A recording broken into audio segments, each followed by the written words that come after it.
Nah pertanyaannya, apakah sang Khalik itu benar-benar ada? Terus kemudian setelah nanti kita buktikan bahwa sang Khalik itu benar-benar ada, lantas siapa sang Khalik itu? Hal ini penting karena termasuk pokok keimanan, bahkan termasuk rukun iman yang pertama. Keimanan itu akan menentukan kualitas ketundukan dan ketaatan seorang hamba.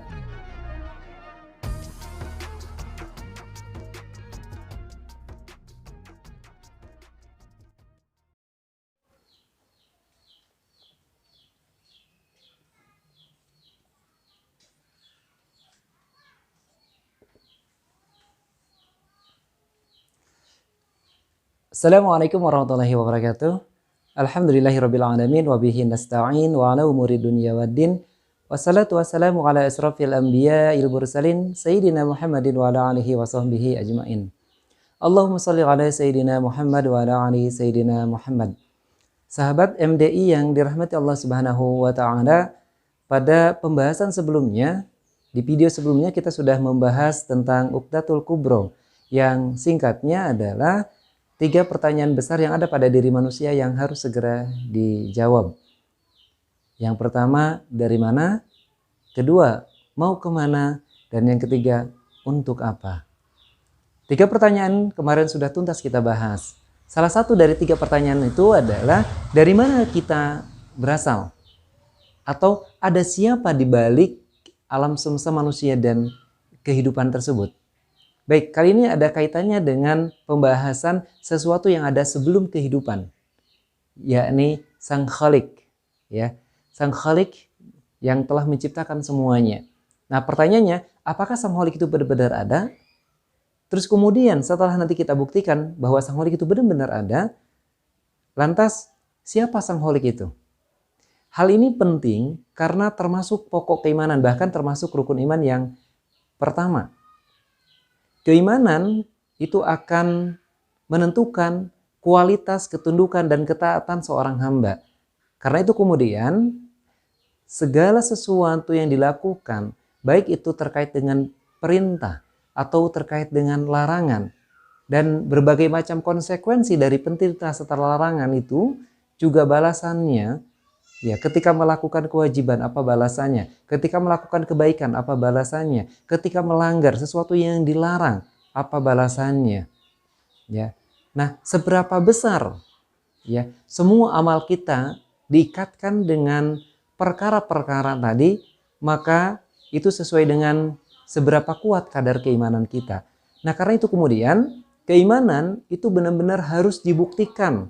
Ya, keimanan harus benar-benar 100%, tidak ada keraguan sedikit pun.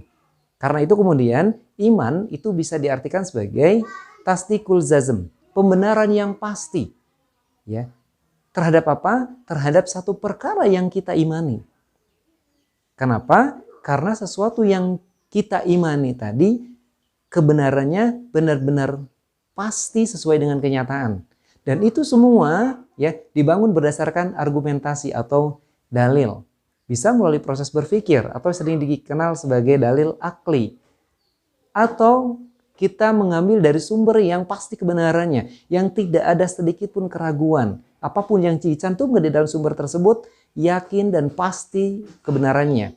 Atau yang sering kita sebut dengan dalil nakli. Baik, pembahasan kali ini kita akan arahkan ke sana. Ya. Sahabat yang dirahmati Allah Subhanahu wa taala, kalau kita perhatikan, ya, kehidupan ini tidak lepas dari 2 unsur, dan hanya ada 2 unsur inilah yang ada. Tidak boleh ada selain dari kedua ini, ya, atau 2 kategori. Kita katakan 2 kategori. Kategori yang pertama adalah khalik, terus kemudian kategori yang kedua adalah makhluk. Ya, khalik yang telah menciptakan makhluk. Tidak mungkin ada makhluk kalau tidak ada khalik. Maka makhluk bukanlah khalik. Makhluk tidak sama dengan khalik, pun demikian dengan sebaliknya. Nah, kemudian apakah benar khalik itu ada? Apakah benar segala sesuatu yang ada di muka bumi ini semuanya diciptakan oleh khalik? Setelah nanti kita buktikan, pertanyaannya siapa yang telah menciptakan itu semua?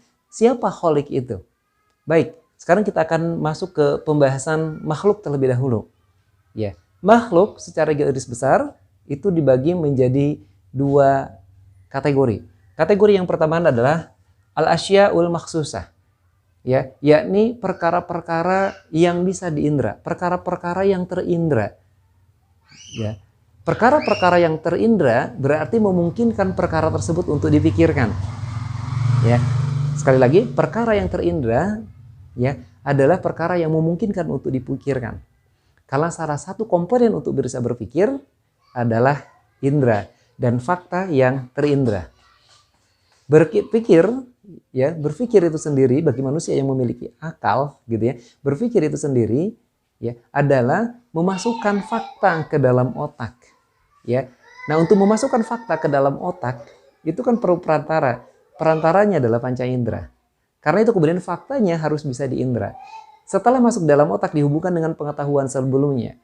Ya, dengan dihubungkan ya fakta dan pengetahuan sebelumnya itulah kemudian jadi sebuah pemikiran. Nah, karena itu kemudian ya ketika manusia diajak untuk berpikir, maka salah satu yang harus ada adalah fakta yang bisa diindra. Karena itu kemudian makhluk itu kita kategorikan menjadi dua kategori. Yang pertama adalah al-asyaul makhsusah, fakta yang terindra, dan yang kedua adalah waro al-aqli. Ya, waro al-aqli ya, di luar jangkauan akal. Kalau di luar jangkauan akal berarti sesuatu yang tidak bisa difikirkan.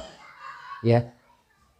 Baik, al-asyaul makhsusah ya, perkara yang terindra secara garis besar dibagi menjadi tiga bagian. Yang pertama adalah al-kaun ya, alam semesta.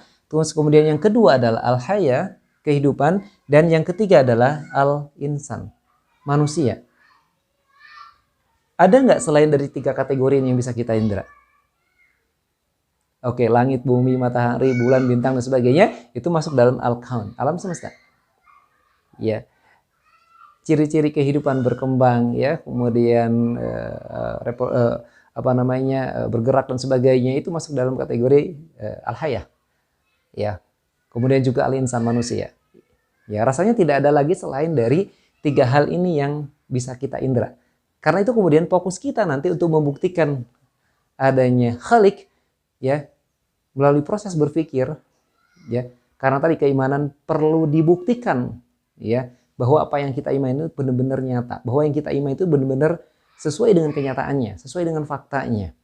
Nah, salah satu untuk membuktikan kebenaran itu harus ada bukti, harus ada argumentasi ya, bukti yang disebut dengan dalil. Oke, dalil kali ini kita gunakan dalil akli atau melalui proses berpikir. Yang kita pikirkan adalah tadi al-asyaul makhsusah, sesuatu yang bisa kita indra, tiga perkara ini. Selain dari itu, maka wara al-aqli, ya di luar jangkauan akal. Inilah yang kemudian kita sebut sebagai mughayyabat, ya, atau perkara-perkara yang gaib. Jadi dua kategori makhluk ini, ya, ada yang ahsya, yang terindra, kemudian ada yang tidak terindra, karena itu kemudian tidak bisa dipikirkan. Baik, ya. Pertanyaan yang pertama, apakah benar khalik itu Anda? Ya. Nah, untuk menjawab apakah benar khalik itu ada, kita akan pikirkan apa yang bisa kita indra. Jadi al-kaun, al-haya, al-insan. Ya. Nah, ketika kita berbicara al-kaun, ya, berarti al-haya, al-insan ini masuk dalam kategori makhluk, yang makhluk itu secara garis besar memiliki sifat ya, dia yang pertama terbatas, mahdudah. Ya, semuanya memiliki sifat keterbatasan mahdudah. Ya, terus kemudian yang kedua, ya, dia memiliki sifat lemah. Yang ketiga, ya, serba kurang. Kemudian yang keempat, ya, saling membutuhkan atau membutuhkan kepada yang lainnya, ya. Saling membutuhkan, ya. Nah, kira-kira empat inilah yang ada pada makhluk. Nah, kita lihat satu persatu. Ya, al-kaun, alam semesta. Alam semesta itu begitu luas, ya kan? Namun, kalau kita perhatikan, ya luasnya alam semesta ini sebenarnya itu bergabungan dari benda-benda yang juga sifatnya terbatas. Di sana ada matahari. Matahari ya segitu besarnya bisa menyinari seluruh alam dunia misalkan, Ya, tetapi adanya hanya di siang hari saja. Pada malam hari nggak nampak, ya kan? Demikian juga dengan bulan. Cahaya bulan yang begitu terang, misalkan, ya itu terbatas juga. Ya, cahayanya hilang bahkan tidak terlihat dalam keadaan mendung, misalkan. Ya, atau ya di satu sisi bisa terlihat, di sisi yang lain tidak terlihat, atau pada siang hari tidak terlihat, gitu ya. Artinya sebesar apapun itu tetap terbatas. Ya, demikian juga bumi yang begitu luas. Ya, tapi seluas itu pun masih bisa digambarkan.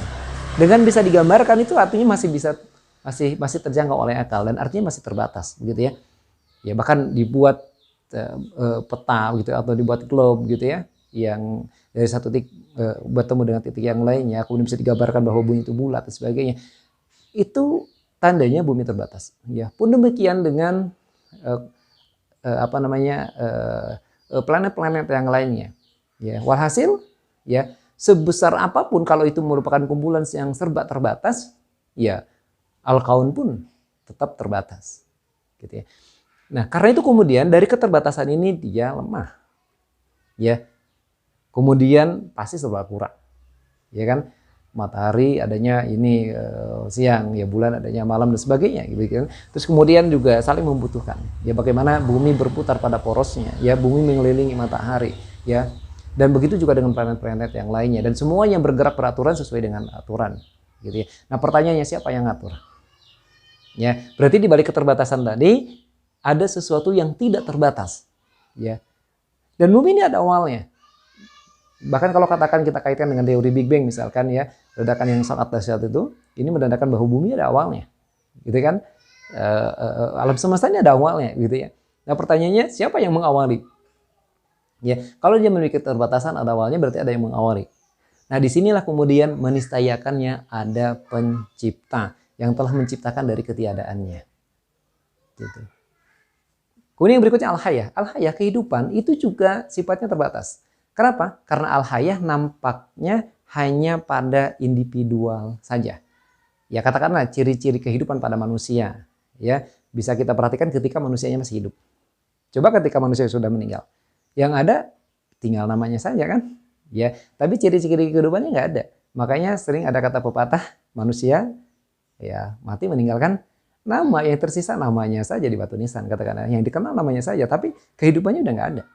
Artinya apa? Kehidupan itu terbatas pada individu saja. Ketika hilang ya hilang juga kehidupannya. Artinya ada awalnya ada akhirnya. Dan kehidupan itu muncul ketika individu itu ada yang muncul. Gitu ya. Baik, demikian juga dengan hewan. Ya kan, misalkan ada pepatah singa ya, mati meninggalkan belangnya. Yang terkenal dari singa ya belangnya aja gitu kan. Kemudian gajah ya, mati meninggalkan gading, ya tersisa ya gadingnya itu aja gitu ya, sesuatu yang melekat pada binatang tadi.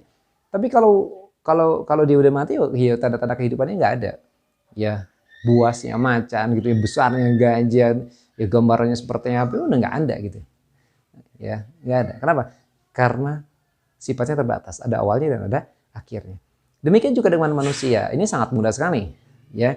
Fenomena di hadapan kita itu bisa kita lihat. Bagaimana manusia ada awalnya, dia dilahirkan, ya kan? Terus kemudian pada waktu tertentu yang tidak lagi bisa dilewati, dia meninggal, gitu ya. Dia meninggal, nggak lagi bisa dilewati. Ya artinya ada batasnya. Ya karena sifatnya terbatas, maka semuanya serba lemah, serba kurang dan saling membutuhkan satu dengan yang lainnya. Nah itulah sifat makhluk. Nah, karena itu kemudian kita bisa berkesimpulan bahwa di balik semua keterbatasan al-kaun, al-hayya, al-insan ini meniscayakan adanya Sang Khalik yang telah menciptakan ini semua dari ketiadaannya. Gitu ya. Jadi nggak mungkin tiba dengan sendirinya. Jadi dengan sendirinya, ujug-ujug ada. Nggak mungkin. Hal yang sederhana saja spidol. Ini kira-kira tiba-tiba aja ada nggak? Nggak ada. Ya, kalau tidak ada pabrikan yang membuatnya, apalagi alam semesta, apalagi manusia, apalagi kehidupan yang begitu kompleks ini, ya pasti ada yang mengawali. Yang mengawali tentu lebih dahsyat, lebih hebat daripada yang Anda. Ya, dialah Sang Khalik, pencipta. Baik, dari sini kita sudah memberikan bahwa di balik alam semesta manusia dan kehidupan ada sesuatu yang ada terlebih dahulu. Dialah Sang Khalik yang telah menciptakan semuanya dari ketiadaan. Pertanyaan berikutnya adalah, siapa sang khalik kita. Ya, karena setiap manusia memiliki keyakinan yang berbeda-beda, gitu ya. Ada yang mengatakan sang khalik ini, sang khalik itu dari ini, sang khalik itu seperti ini, seperti itu dan sebagainya. Bahkan kemudian sang khalik itu digambarkan sebagainya. Ya, kita sebagai umat Islam meyakini bahwa sang khalik itu adalah Allah Subhanahu wa taala. Ya, pertanyaannya benarkah? Nah, terkait dengan sang khalik, ya, terkait dengan sang khalik, maka ada 3 kemungkinan yang bisa kita pikirkan. Ya, sehingga kita nanti akan mendapati bahwa sang khalik yang sesungguhnya adalah bersifat ajali. Oke, kemungkinan yang pertama, sang khalik itu diciptakan. Ya, sang khalik diciptakan. Gak masuk di akal. Sesuatu yang diciptakan dari apa? Makhluk. Karena itu kemudian kalau ada yang mengklaim, ya, Tuhannya ini, Tuhannya itu dan sebagainya, tapi ternyata dia diciptakan, berarti bukan khalik. Karena sesuatu yang diciptakan dia makhluk. Berarti dia memiliki keterbatasan. Yang kedua, menciptakan dirinya sendiri. Menciptakan dirinya sendiri, ini sesuatu yang gak masuk di akal. Dia khalik, dia juga makhluk di waktu yang bersamaan. Gitu. Ini gak masuk di akal, sesuatu yang gak masuk di akal. Gitu kan? Artinya kemungkinan ini ya salah gitu ya, batil gitu ya. Kemudian gak ada kemungkinan selain dari 2 kemungkinan tadi kecuali ajali. Ya, ajali wajibul wujud. Wajib adanya karena adanya makhluk yang menandakan bahwa adanya khalik. Ya. Nah, kesimpulannya adalah bahwa sang khalik itu harus ajali. Ya, sang khalik itu ajali. Ya. Ya, ajali wajibul wujud. Nah, pertanyaannya siapa yang ajali? Siapa yang wajibul wujud? Ya, namanya siapa? Ya, siapa sang khalik itu? Nah, karena itu kemudian untuk memahami, tadi kan sudah ada sang khalik, ya, dan kemudian sifatnya wajibul wujud. Namanya siapa? Nah, ketika berkaitan dengan nama, maka gitu ya. Ketika berkaitan dengan nama siapa sang khalik kita itu, maka kita merujuk kepada sumber yang pasti kebenarannya, yang sudah menggambarkan, ya, yang sudah mengabarkan, maksudnya, yang sudah mengabarkan bahwa sang khalik itu adalah ini. Ya, sang khalik itu adalah Allah Subhanahu wa taala, misalkan, gitu ya. Nah, salah satu sumber yang bisa kita ambil, ya, yang pasti kebenarannya adalah Al-Qur'an. Qat'i. Kenapa kita merujuk kepada Al-Quran? Tadi, ya, keimanan itu gak boleh main-main. Keimanan itu gak boleh ada keraguan sedikit pun. Keimanan itu harus yakin, 100% keyakinannya, tidak boleh ada sedikit pun keraguan. Karena itu kemudian, ya, argumentasi yang kita jadikan juga argumentasi yang pasti kebenarannya. Ya, kalau tadi kita menggunakan dalil akli, ya, yang ketika kita pikirkan, ya, menghasilkan satu kesimpulan bahwa di balik alam semesta manusia di kehidupan itu ada sang khalik, ya, maka saat ini kita merujuk kepada sumber bahwa sang khalik itu adalah Allah Subhanahu wa taala. Ya, apa sumbernya? Al-Qur'an. Ya, Al-Qur'an. Kenapa kita merujuk kepada Al-Qur'an? Karena Al-Qur'an satu-satunya kitab yang pasti kebenarannya, yang tidak ada keraguan sedikit pun di dalamnya. Allah Subhanahu wa taala sendiri yang menjamin keaslian, ya, kepastian kebenaran Al-Qur'an. Ya, surat kedua, ya, ayat yang kedua, ya, surat Al-Baqarah, ya, surat Al-Baqarah itu ayat yang kedua, ya. A'udzubillahi minasyaitonirrajim. Dzalikal kitabu la raiba fihi hudan lil muttaqin. Inilah Alkitab, Al-Qur'an. Ya, Al-Qur'an yang tidak ada keraguan di dalamnya sedikit pun. Ya, hudan lil muttaqin, yang menjadi petunjuk bagi orang-orang yang bertakwa. Ya. Loh, itu kan kata umat Islam yang sudah beriman kepada Al-Qur'an. Loh, itu kan kata umat Islam yang sudah beriman kepada Allah Subhanahu wa taala. Ya. Wajarlah nggak ragu. Bagaimana dengan umat-umat yang lain yang nggak beriman kepada Al-Qur'an? Oke, kalau berbicara seperti itu, ya, berarti ada di antara yang lainnya yang ragu terhadap Al-Qur'an. Sedangkan Al-Qur'an sendiri itu sudah menyebutkan dirinya tidak ada keraguan di dalamnya. Allah Subhanahu wa taala sendiri yang mengabarkan di dalam Al-Qur'an tidak ada keraguan. Nah, ketika ada yang ragu, wow, bisa saja Al-Qur'an itu kalangan orang Arab, berbahasa Arab gitu kan.